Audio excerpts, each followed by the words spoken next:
Good morning student. आज हम पाठ 16 विराम चिन्ह पढ़ेंगे। बच्चों, विराम चिन्ह का अर्थ ही होता है रुकना या विश्राम लेना। जब हम किसी बात को कहते हैं तो वाक्य पूरा होने पर हम जो चिन्ह लगाते हैं उन्हें ही हम विराम चिन्ह कहते हैं। जैसे क्या चौका मारा है, तो ये वाक्य पूरे होने पर हम विराम चिन्ह लगाते हैं। वाक्यों में बोलते या लिखते समय रुकने के लिए जो चिन्ह का प्रयोग करते हैं वही हमारा विराम चिन्ह कहलाता है। बच्चों, आज हम यही पाठ पढ़ेंगे।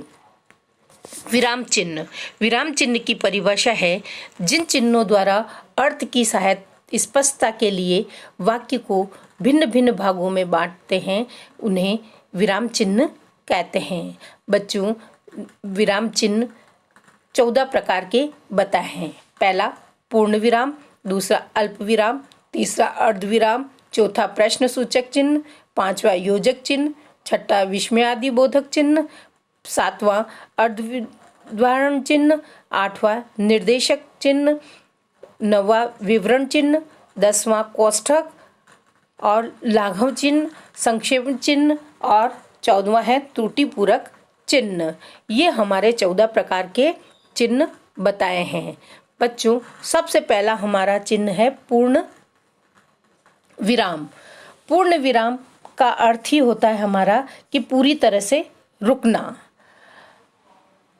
पूरी तरह से रुकना। वाक्य के अंत में पूर्ण विराम का प्रयोग किया जाता है।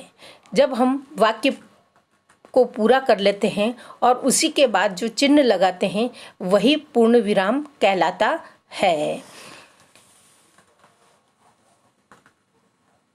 जैसे सोहन बहुत तेज दौड़ता है। यह वाक्य पूरे होने के बाद जो चिन्ह लगाया वो विराम चिन्ह कहलाएगा। दूसरा हमारा है अल्प विराम। अल्प विराम अर्थात कम समय के लिए रुकना। वाक्य में कम समय के लिए रुकने के लिए अल्प विराम का प्रयोग किया जाता है। अल्प विराम का अर्थ है कुछ पल रुकना।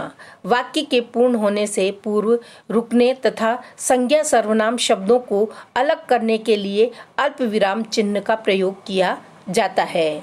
जैसे नाम बार बार आते हैं, अलग अलग नाम आते हैं, तो उनके बीच में हम अल्प विराम का प्रयोग करते हैं। जैसे राम, लक्ष्मण, भरत तथा शत्रुघ्न चारों दशरथ के पुत्र थे।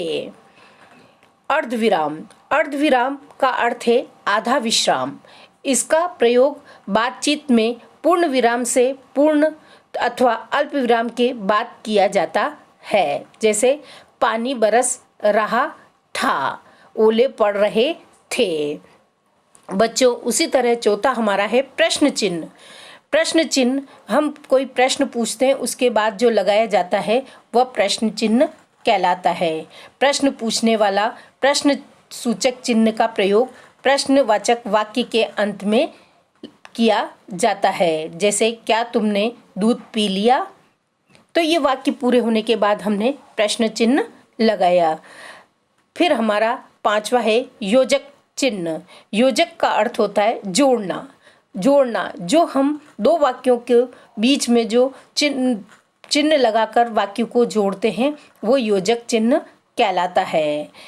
योजक चिन्ह का प्रयोग दो विपरीतार्थक शब्दों के मध्य किया जाता है। जैसे लाभ हानि, जय पराजय, हार जीत आदि के बीच में जो चिन्ह का प्रयोग होता है वह योजक चिन्ह कहलाता है।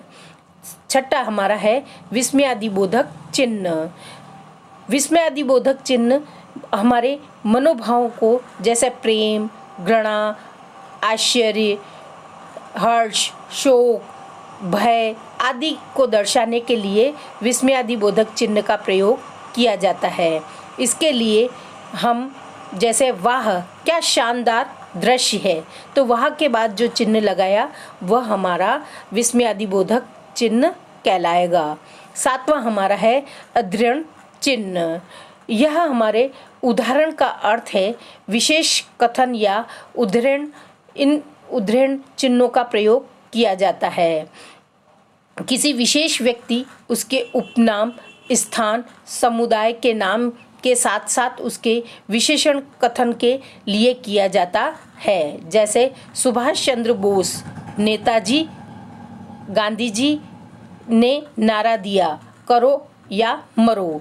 तो सुभाष चंद्र बोस के बाद नेताजी, तो वो नेताजी थे, तो उनके बीच जो हमने चिन्ह लगाया उद्धरण चिन्ह कहलाता है।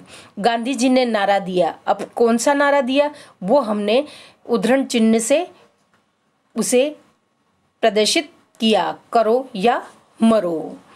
बच्चों, उसके बाद हमारा 8वां है निर्देशक चिन्ह।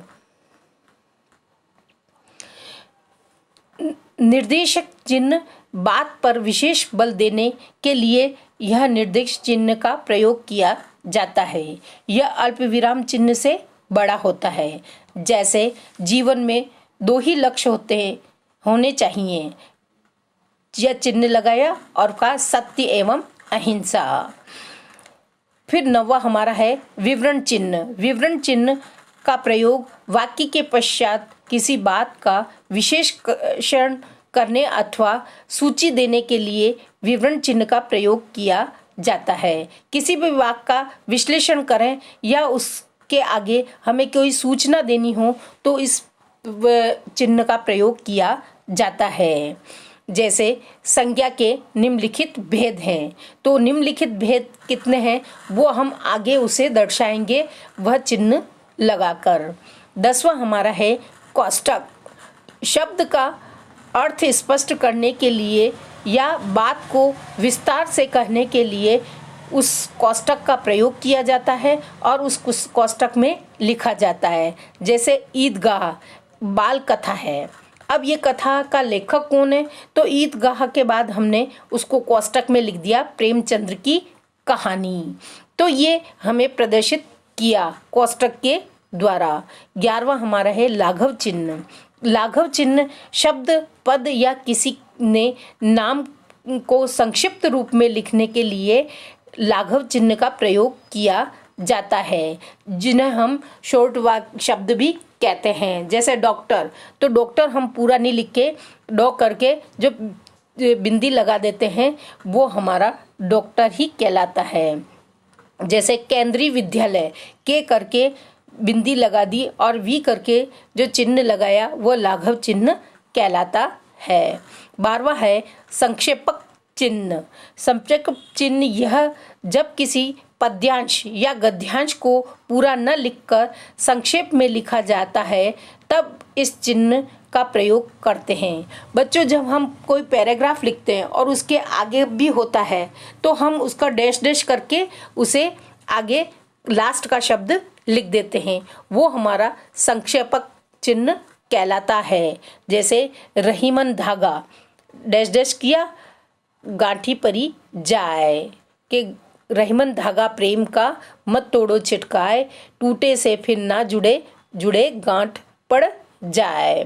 तो ये हमारा दोहा, तो इस पूरे दोहे को न लिख के बीच में हमने जो चिन्ह लगाया वो संक्षेपक चिन्ह कहलाता है। 13वां हमारा त्रुटि पूरक चिन्ह। किसी वाक्य में त्रुटि हुए शब्द या अंश के लिए त्रुटि पूरक चिन्हों का प्रयोग करते हैं वो हमारा चिन्ह कहलाता है। जो हम से गलती से कोई शब्द छूट जाता है और उसके लिए जो चिन्ह लगाकर हम ऊपर जो शब्द लिखते हैं वो हमारा त्रुटि पूरक चिन्ह कहलाता है। जैसे राम हनुमान बहुत प्यारे थे, अब हम इस वाक्य में को शब्द भूल गए तो वो चिन्ह लगाकर हमने को लिख दिया, तो राम को हनुमान बहुत प्यारे थे। ये हमारा त्रुटि पूरक चिन्ह कहलाता है। 14वां है अवतारणक चिन्ह। बच्चों, जब हम वाक्य लिखते हैं और उसमें प्रयुक्त होने वाले शब्द जब पुनः नीचे लिखा जाता है तब वहाँ अवतारक चिन्ह का प्रयोग किया जाता है। जैसे राम लक्ष्मण वनवास को गए, और सीता वनवास को गई। तो और शब्द लगाकर और इस चिन्ह का प्रयोग करके हमने लिख दिया कि और सीता वनवास गई। बच्चों, ये हमारे आज का पाठ जो हमने चिन्हों के बारे में पढ़ा।